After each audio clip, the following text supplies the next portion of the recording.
थोड़े में ज्यादा स्वाद, यही तो है इसकी खास बात। वाओ मम्मा, क्या स्वाद है। अरे मेरे राजा, सबका राजा आरती और मसाला।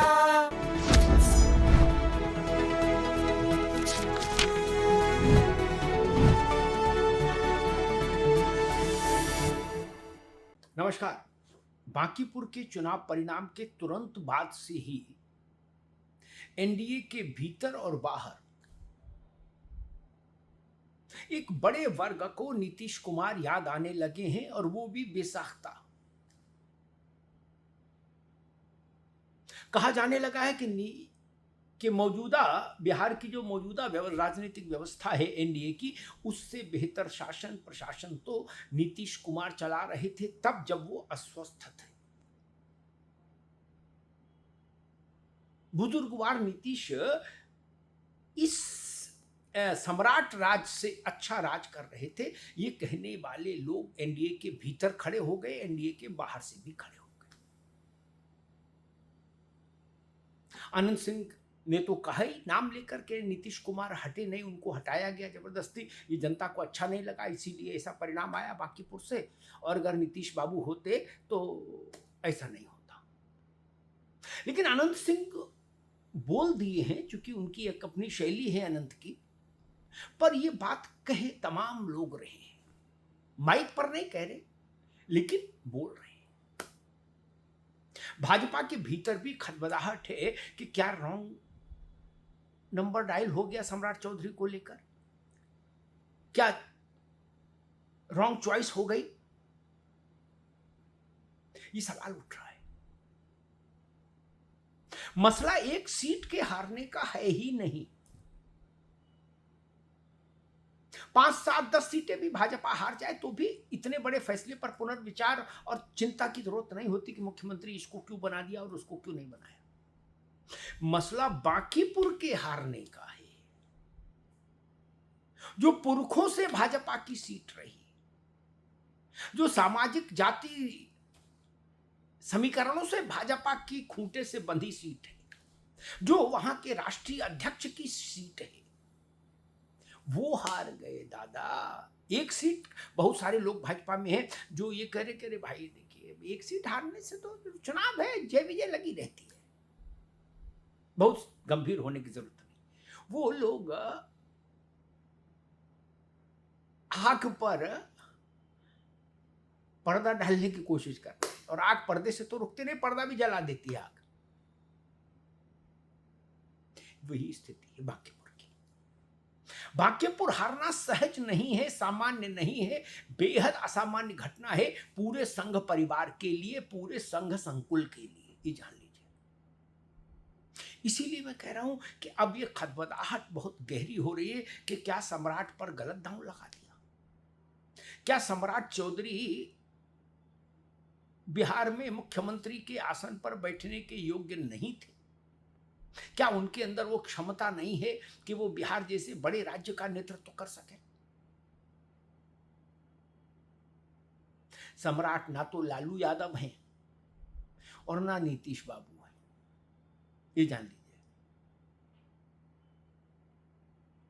बिहार दो ही पिछले 50 वर्षों में, आप मान कर चलिए 40 वर्षों में, बिहार इन्हीं दो राजनेताओं के कार्यशैली से परिचित है और उन्हीं का अभ्यस्त है।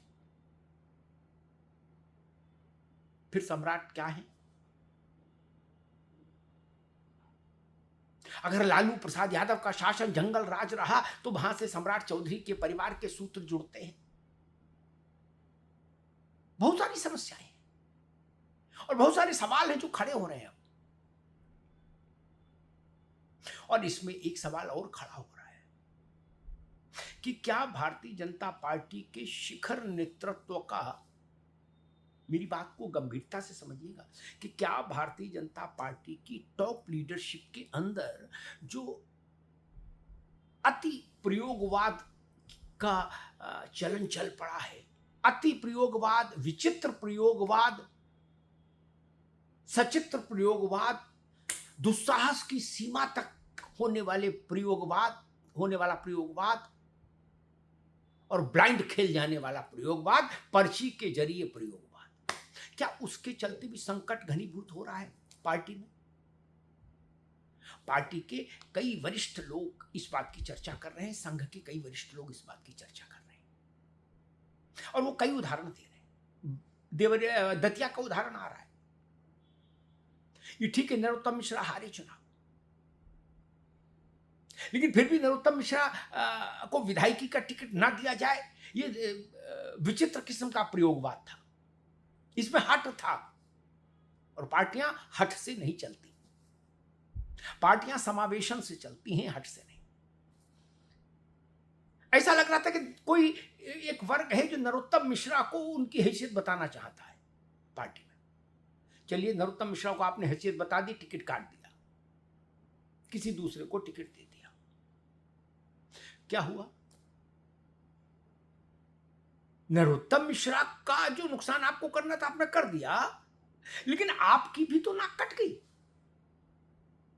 अब अपनी नाक कटा के दूसरे का नुकसान करना कोई बहुत समझदारी का विषय तो नहीं है, कोई बहुत बुद्धिमानी का प्रसंग तो नहीं है। कैसे सुनाएंगे किसी को कि हमने उनको औकात बता दी थी? अच्छा, वो कहेंगे लेकिन भैया सुने तभी आपकी नाक कट गई थी, तो क्या बोलेंगे? ऐसा सुख लेने की कोशिश मत करिए जिसमें आपकी नाक कटे। इस बात की भी चर्चा है संघ के भीतर कि कई बार सामाजिक समीकरणों के नाम पर, सामाजिक समीकरणों के लिए नहीं, उनके नाम पर पर्ची सिस्टम इंट्रोड्यूस कर दिया गया है राज्यों में। राजस्थान में भजनलाल शर्मा,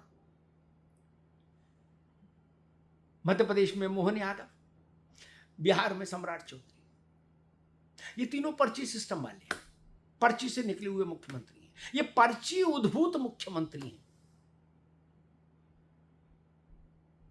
जिसे भगवान राम इक्ष्वाकु वंश में अवतरित हुए इक्ष्वाकु वंश प्रभुवो रामो नाम जनहि श्रुता, वैसे ही ये पर्ची वंश में उद्भव हुए हैं तीन लोग, तीन मुख्यमंत्री, भजनलाल जी, मोहन यादव जी और सम्राट चौधरी जी। ये भाजपा के पर्ची कुल में जन्मे तीन मुख्यमंत्री हैं कि पर्ची निकाली, जिसका नाम आ गया उसी को रास्ते ला, जाओ मौज करो, लड्डू खाओ, आनंद लो। क्या ऐसे फैसले हो सकते हैं? और क्या ऐसे फैसले जमीन पर खरे उतर सकते हैं? अब इसकी चर्चा हो रही है, गंभीर रूप से हो रही है। दतिया ने मोहन यादव को कटघरे में खड़ा कर दिया और बांकीपुर ने सम्राट को।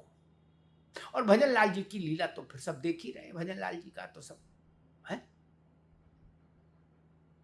उनकी महिमा तो फिर न्यारी है। जिस राज्य ने भैरू सिंह शेखावत का शासन देखा, जिस राज्य ने वसुंधरा राज्य का शासन देखा, उनकी कार्यशैली देखी, वो भजनलाल जी को देख रहे हैं। वो राज्य सोचिए, क्या ये अति प्रयोगवाद हैं ऐसे उदाहरण? और अगर ये अति प्रयोगवाद हैं तो इन अति प्रयोगवादों की, इस अति प्रयोगवाद की कीमत पार्टी को बहुत गहरे तक उठानी पड़ रही है। यही विषय संघ की चिंता और चिंतन का भी है। प्रयोग अच्छे हैं, लेकिन एक सीमा में रहकर प्रयोग होने चाहिए। असीमित प्रयोग दुस्साहस की श्रेणी में आते हैं, साहस की नहीं। सिर्फ प्रयोग करना है इसलिए प्रयोग नहीं होना चाहिए। प्रयोग करना अनिवार्य क्यों है, पहले इस बात की स्थापना तो हो, यह बात तो बताई जाए, पार्टी के भीतर, पार्टी के बाहर। सम्राट चौधरी भाजपा में आए, उनको बहुत समय नहीं हुआ, उनकी रीति नीति, शिक्षा दीक्षा दूसरे कुल गोत्र की है, भाजपा का दूसरा कुल गोत्र है। जब उनको मुख्यमंत्री पद के लिए चुना गया तो बताया गया ये मास्टर स्ट्रोक है, और बहुत ही बड़ा वाला मास्टर स्ट्रोक है। लेकिन जैसे जैसे समय बीता, वो मास्टर छोड़िए, स्ट्रोक भी नहीं रहा। बांकीपुर ने बता दिया, मास्टर तो छोड़ो, स्ट्रोक भी नहीं था। फिर क्या था, प्रभु जाने। भाजपा के कार्यकर्ता पूछ रहे कि क्यों बनाया, वो क्या था प्रयोग, और क्यों था प्रयोग? ऐसे दतिया में लोग पूछ रहे हैं। भारतीय जनता पार्टी ने दतिया की जिला इकाई, शहर इकाई, सारे मंडल सब भंग कर दिए, अच्छी बात है, लेकिन उससे क्या होगा? सब कुछ भंग करने से क्या होगा? जो घटना घट गई वो अघटित नहीं हो सकती, वो वापस पुरानी स्थिति में नहीं आ सकती। दतिया में जो डेंट लगना था वो लग गया, अब आप पूरी पार्टी भंग कर दो वहां, उससे भी क्या होना? ये प्रश्न लगातार पीछा करेगा कि नरोत्तम मिश्रा की टिकट क्यों डिनाई की गई? क्या नरोत्तम मिश्रा के कद के नेताओं की टिकट भी खतरे की जद में रहेगी भाजपा में? तब लोग अपनी कॉन्स्टिट्यूएंसी में मेहनत क्यों करेंगे और कैसे करेंगे, जब उनको ये लगेगा कि हमारी टिकट ही गारंटी नहीं, भले हम कितने बड़े नेता हो जाएं। या इसके पीछे कुछ लोगों का ऐसा एक समूह रहता है जो बताना चाहता कि ना, हम ही हम हैं, हम चाहेंगे तो किसी का भी टिकट काट देंगे, फिर वो कितना भी बड़ा नेता हो प्रदेश में। क्या ये भाव है? और अगर ये भाव है तो भी ये भाव पार्टी को नुकसान पहुंचाने वाला है। संगठन में ये भाव नहीं चलना चाहिए। नरोत्तम मिश्रा की टिकट जिस वक्त काटी गई, उस वक्त कहा गया कि भाजपा नए युग में प्रवेश कर गई है, वो किसी दबाव की राजनीति को स्वीकार नहीं करती। नरोत्तम मिश्रा ने अपना प्रचार कैसे शुरू कर दिया था जब तक आलाकमान ने उनके टिकट क्लियर नहीं किया? ये इतना बड़ा अपराध नहीं था, प्रचार शुरू होना ही चाहिए। फिर उसके बाद क्या हुआ? प्रचार भी हो गया, चुनाव भी हो गया, परिणाम भी आ गया। दतिया में नाक कट गई। नरोत्तम मिश्रा लड़ते तो जीतने की संभावना अधिक होती। अब ऐसा भाजपा के लोग ही कह रहे हैं मध्य प्रदेश में, दतिया में। तब जिन लोगों ने ये फैसला लिया कि नरोत्तम मिश्रा को टिकट नहीं देंगे, उन लोगों को अपनी जिम्मेदारी लेनी चाहिए और पार्टी के समक्ष माफी मांगनी चाहिए कि हमारा निर्णय गलत था, हमारा निर्णय गलत अवधारणा पर आधारित था, गलत धारणा पर आधारित था।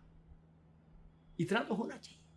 कार्यकर्ताओं को भी तो लगे कि उनके नेता भी अपने गलत फैसले पर पश्चाताप करते हैं, क्षमा मांगते हैं। ये तुम्हारा गलत फैसला होगा तो दंड पाओगे और हमारा गलत फैसला होगा तो चलने दो। गलत फैसला किसी भी स्तर पर हो, उस पर उसकी समीक्षा होनी चाहिए और भविष्य में ऐसे फैसले न दोहराए जाएं, इसकी गारंटी होनी चाहिए किसी भी पार्टी के लिए, किसी भी संगठन के लिए। धन्यवाद।